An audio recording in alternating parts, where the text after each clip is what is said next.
ตื่นมาไหนจะพุ่งมานี่กันเรื่อยๆเลี้ยงๆอยู่ได้หลายอยู่กันนี่แหละซุ่มเราเบาซุ่มลุงนี่แหละหักชุบอื่นกับท่านมาดอกสบายดีพี่น้องสบายดีสีเทียนแปลงสุขุทุกคนเฮ้ยหมกสุบอลไปใช้ป่ะนี่เงินพญาคาโดยน้ำบ่าวพี่น้องเอ้ยผัวแม่บ่าวลุงสบายดีเพิ่นมากินบุญบ้านร้านชายเพิ่นพี่น้องเอ้ยหักแพงแบ่งปันคือเก่าบอกข่าวดีผมนะพี่น้องเอ้ยเด้อแม่นไปเลยทางนี้ป้ากับลุงฮักก็มาป้าที่โตเที่ยงมากกับบุกเลยกินป้ามาด้วยพี่น้องมาเรากินเลยนะจัดรถเขาบักใหญ่เลยเขาบักใหญ่แล้วจะว่ามูกินซีนเฮาจำป่าได้ลุงสู่ลุงกินนี่แหละตัวมันแสบกินยังก็ได้ยังก็ได้เนาะเจียวก็ยังจำนะหักแพงเนาะแม่นเลยนะลุงเอ้ยยังเบาดาวเดี๋ยวนี้ยังใช้หม้ออยู่เดี๋ยวนี้ยังบ่เห็นอยู่นี่ตะกอนคือมามันแดดเลยมันว่าหอยหันว่าอยู่ในสวงมาจ้าจังหวะย่านแม่นตะกับสิเบ้คนอยู่คนบอกนิ่มเลยเห็นคนอยู่บ่เฮ้ยในสวงวันแรกอย่าเราลงวัดเราบอกเบ้อะไรมาสิห่อจำปลาเขาขวอยู่บ่ปะขัวขอโมกขอบใจเด้อโดยน้องเคยหาเขาตอนหนักทางจับปลาทางสีทางขับปุ่นเสิร์ฟเป็นกินพี่น้องเอ้ยขอบใจหลายๆโดยคนใหม่อยู่ดีไม่แห้งปีใหม่โดยอยู่ดีไม่แห้งสาธุมีแห้งพี่น้องเอ้ยใส่ปลาเขาสิจับให้มากก่อนเขาจะไปพอดแล้วพี่น้องเบิ่งเรื่องเขาพอดมาจับให้มาทุกแฉะจอแคบบ่ห้ามเนาะบ่ใช้ต้มเป็ดน่ะบ่ได้ต้มในลุงปีนี้เขางดกินกันเลยตะไคร้แล้วทีนั่งแล้วปีนี้บ่ได้ต้มเป็ดต้มห่านเลยได้มีแต่ปิ้งเป็ดคุณพี่ใจดีซื้อให้ขอบคุณหลายๆเด้อครับเนาะที่บ่ลืมน้องนุ่งลูกหลานทีมงานบ้านสีเขียวพี่น้องเอ้ยท่านบ่มีผู้ใหญ่จะดีเนาะโอ้ยนักนะสิบ่มีฮอนแนวให้พี่น้องกิน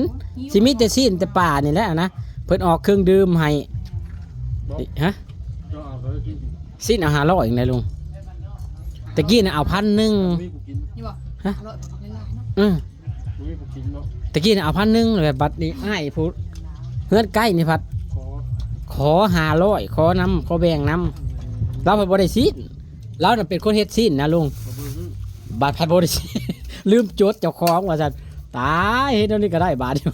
ค่าหัว 3-4 ตัวเจ้าของบ่ได้ซีนทีนี้มาหาเข้าสู่พวกกินแม่นละกินแล้ว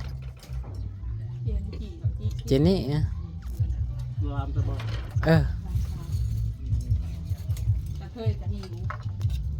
เมื่อยว่าซั่นโอ้เธอก็บ่ได้ออกแต่ครัวให้เนาะที่ขับรถแซ่บไปหาหมอน่ะบ่ได้ออกแต่ครัวเลยเหงามึงทำงานขับบ่แซ่บดูทำงานป้าเพิ่นบ่เน้นแนวอื่นพี่น้องเอ้ยข่าว2คำเน้นข้าวปุ้นเนี่ยเพิ่นมากสกีรถจักรมากผู้เดียวโซลาร์กินน้ำลายตัวไปแท้สิไปน้ำกันไปอยู่เนาะเคยจำคือปากว่านานแล้วว่าสิโอ้ยก็เดียวน้องเคยบอกอยู่แต่มื้องานบ่ไปเด้ออีลุงตอนย่อขาน้องกันอยู่ก็ได้ไปได้ว่ะแล้วมือล้ำมากบริเซตตามบริโทรหาไผเลยพี่น้องเขาโทรมายังบริฮับเดี๋ยวนี้นะมันก็เฮาก็เฮ็ดกินเฮ็ดยังหั่นเลยโดยใกล้บ้านช่องโตเลยปะจัดรถไปบ้านช่องโตคนนี้นี่สงสัยบ่มีเวลาสีจ่อยเอ้ยใบบักโขดนี่ชุมพลนี่แหละเฮ็ดจะนักจะติ่มจะบ่ได้พอข่อยมากหมอลำเนาะหมอลำข่อยก็ลุงพ่อเนาะมีรถแห่บ่แน่รถแห่ได้เขามาเสิร์ฟพ้นทางแล้วรอบนึงนี่บ่ายโมง2 โมงเขาก็จัดเลยนี่รอบบ้านคือว่าลุง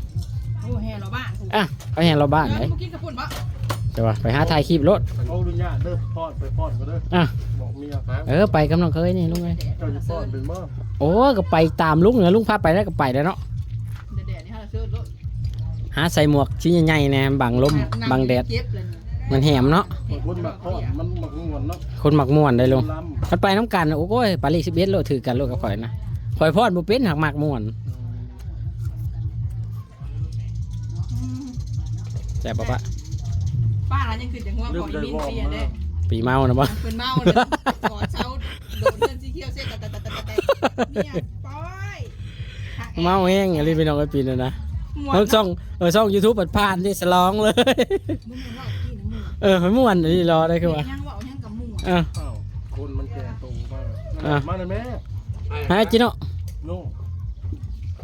จะได้มาตอนครับอยู่ แม่ แม่นตุ่มบ่ ฮะมื้อละโมง แค่กับน้องมกอ่ะ หมดแล้วอ่ะ แม่กัน แล้วกันโลดบาทนี่ มาล้างกัน แซ่บๆพี่น้องเอ้ย แซ่บมันนี่เจ้าเรากินแล้วบ่ ใช้ข่อยนะกินแล้วลงกินบักช่วยนี่ เอาตะไคร้เขานั่นเด้อ กินแล้วเพิ่นน่ะก็ได้มาแล้วก็หาสู่เพิ่นกินให้เพิ่นหากินเองโลดถ้าแค่หาไปสู่พ่อเจ้ากินเด้อวะเฮาผัดวนนั่นเฮ็ดพาเพนให้ยายมีร้อยผัดเก้าผมให้ลูกสิไปพอดอันใดก็ได้เจ้าวันเวียกแต่เก้าน่ะปะนุ้ยขึ้นมานี่ยังบ่เห็นอยู่เก้าปะนุ้ยขึ้นมาเฮ็ดเพนเฮ็ดง่ายนะ แล้วมาอยู่จังเนาะเราก็มา ป้าได้ชะร้อยเอาแต่เก้าน่ะเฮ็ดเพนเฮ็ดจังหันเราขึ้นมานอนอยู่พี่เรามาเฮ็ดช่อยปีนี้ แม่น้องเทนครับพอน้องเทนมานอนพี่ แม่นเมื่อคืนนี่เพิ่นนอนพี่ได้เขานอนนะ คือคอยว่าคือว่าแม่บักเทนอยู่ในหันเนาะคือว่าลามาตอนแรง ทำมันอยู่ ตอนสิมืด3 ทุ่มเลยนะมานะ3 ทุ่มแล้ว ห้องละห้องใส่จุ 3 ทุ่มแล้วพากันมานั้น3-4แม่ลูกเพิ่นนั่นแหละ อาร์สี่ บอกว่า2 คันอัด4บ่ได้ดอกรถบ่ไหวดอกกันอัด4นะ ลืมห้องมาเลยยูทูบ บักดำยังมาขับกล้องกูนะมัน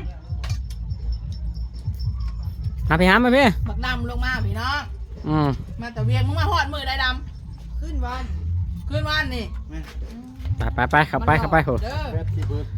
มันใหญ่ขึ้นได้พี่น้องเอ้ย จักปีแล้วก็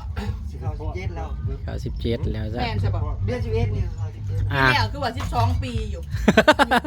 มาที่ว่า17แล้ว มาเป็นลูกทีมเคยหลานะ เนาะ แม่น เพราะว่า17ล่ะ มันว่าแล้วมันจะได้มีอ่ะแล้วนั่นแล้ว ใช้ผู้สาวมา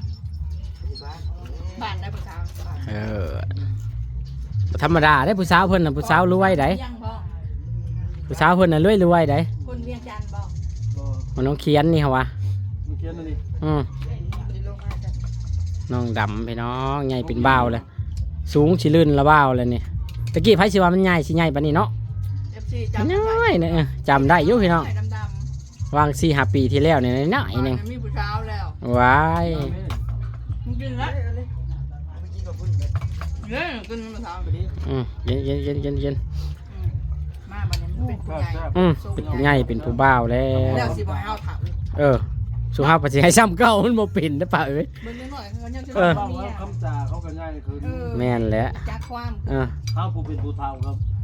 เบิ่งเอาแล้ว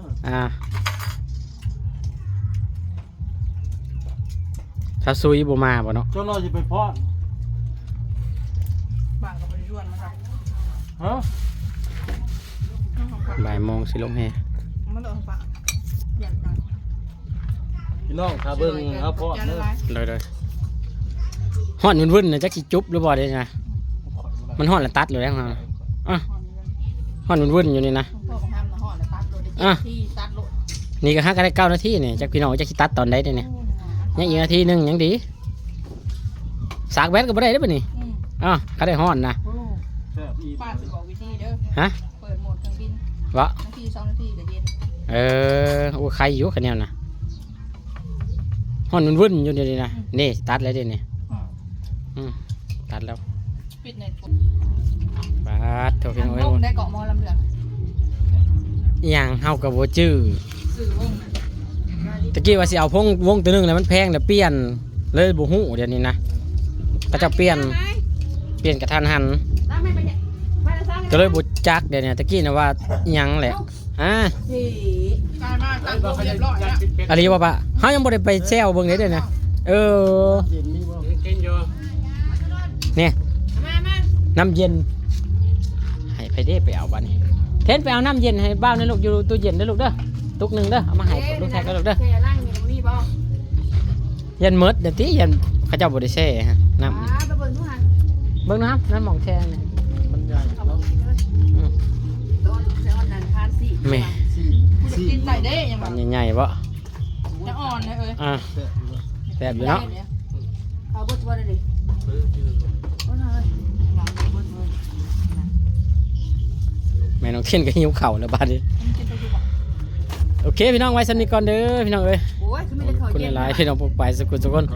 ขอบคุณทุกกำลังใจขอบคุณทุกคอมเมนต์พี่น้องเนาะสุขทุกคนพี่น้องเนาะสำหรับคลิปนี้สบายดี